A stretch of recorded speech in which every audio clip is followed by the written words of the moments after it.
안녕하십니까. 북한과 북한 인권 실태의 심각성에 대해서 말씀드리겠습니다. 윤석열 대통령은 27일 통일부로부터 새해 업무 보고를 받고 통일은 그냥 오는 것이 아니다. 통일이 되려면 북한과 우리 주변 상황이 모두 바뀌어야 한다. 감성적 접근 대신 냉철한 판단을 하고 준비하고 있어야 한다고 강조했습니다. 특히 통일부는 북한의 정치, 경제, 사회, 문화 상황을 더 깊이 연구하고 우리 국민들과 주변국들이 북한의 인권 실상과 정치 상황을 정확하게 알 수 있도록 해야 한다고 말했습니다. 윤 대통령은 지난 11일 국방부와 외교부로부터 신년 업무 보고를 받는 자리에서도 북한 인권 실태를 국제사회에 알리는 것은 안보와 직결되는 것이다. 종북 주사파들이 북한 인권 얘기만 나오면 손사래를 치며 펄쩍 뛰는 이유도 거기 있다고 지적했습니다. 다시 말해서 북한 인권 문제는 인권 수호 차원을 넘어서 북한의 도발을 억제하는 강력한 심리적 요인이다. 북한 인권 실태를 국제사회에 적극 알려야 세계 주요국들의 지지를 얻을 수 있고 우리 안보 강화에 직결된다는 것입니다. 대통령실 관계자는 대통령 말씀 취지는 북한 인권 침해 실상을 제대로 알리는 것은 보편적 가치를 실험하는 것뿐 아니라 한국에 대한 국제사회의 지지를 끌어내서 북한의 도발을 억제하고 힘의 우위를 만들어내는 명분이 된다는 것이라고 설명했습니다. 이처럼 윤석열 대통령이 북한 인권 문제의 실상을 알리는 데 중점을 두어야 한다고 계속 강조하고 있다는 것은 그 자체가 매우 의미 있고 중요한 착안이라고 봅니다. 남북한 사이에 예민한 긴장 상태 해결을 위해서나 미국 등 국제사회와 북한 관계 그리고 북한 자체의 내부 문제를 푸는 데 있어서 가장 핵심적인 것은 북한 인권 문제라고 이해했다는 뜻이 아닐까 생각합니다. 다시 말해서 북한의 아킬레스건은 인권 문제라는 겁니다.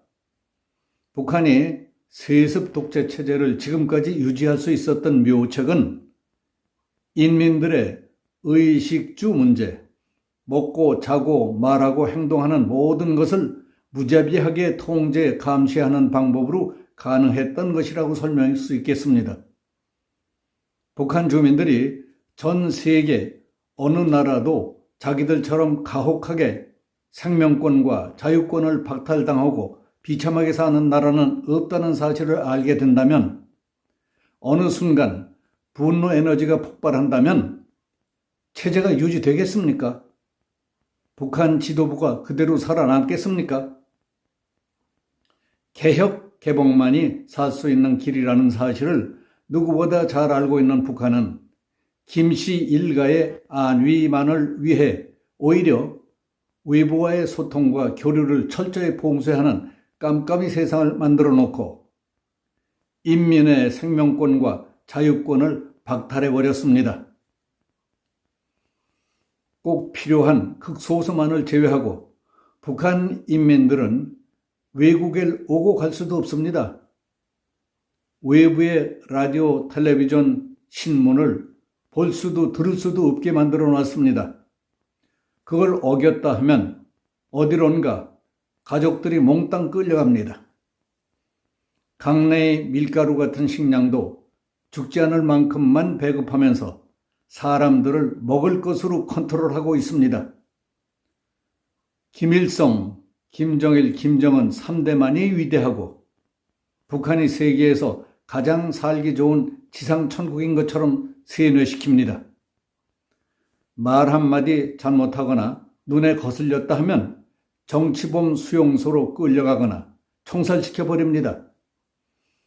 그러나 김씨 일가나 주변 측근 등에게는 상상도 못할 사치품, 고급품 선물도 주고 호화 파티도 즐기게 하면서 흥청망청합니다. 인민들은 굶어 죽고 피폐해져도 아랑곳하지 않습니다. 핵 미사일 군사장비 개선에는 식량 사들일 돈까지 끌어다 써버립니다.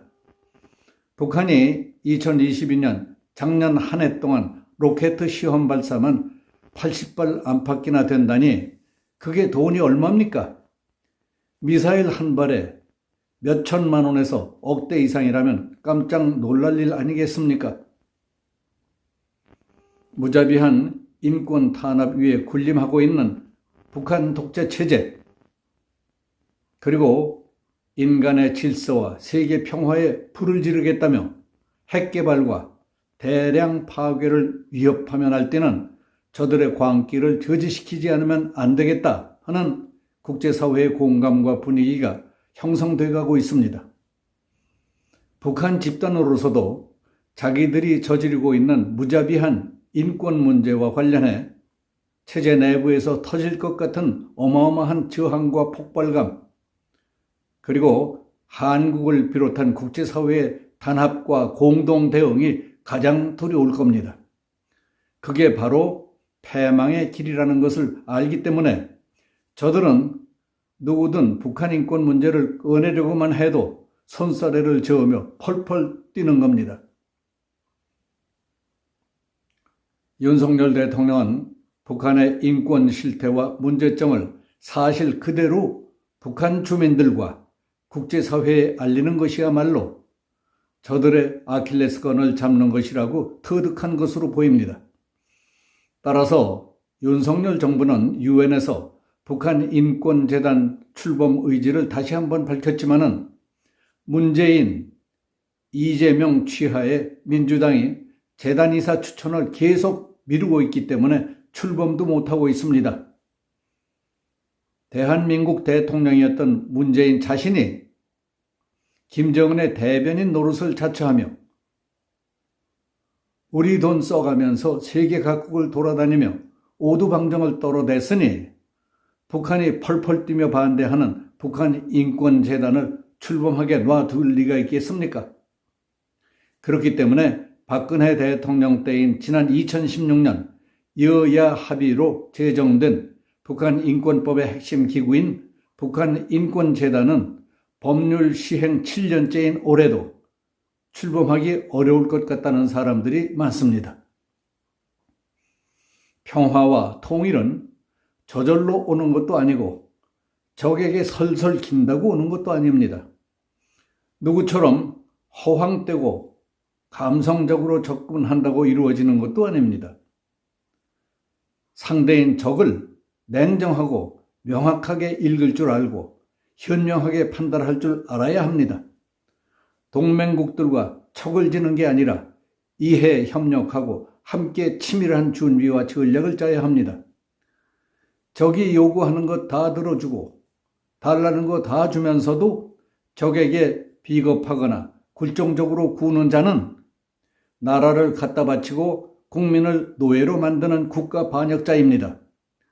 그런 놈은 법에 준엄한 심판을 받고 역사의 쓰레기통에 버려질 것입니다. 여기서 마치겠습니다. 감사합니다.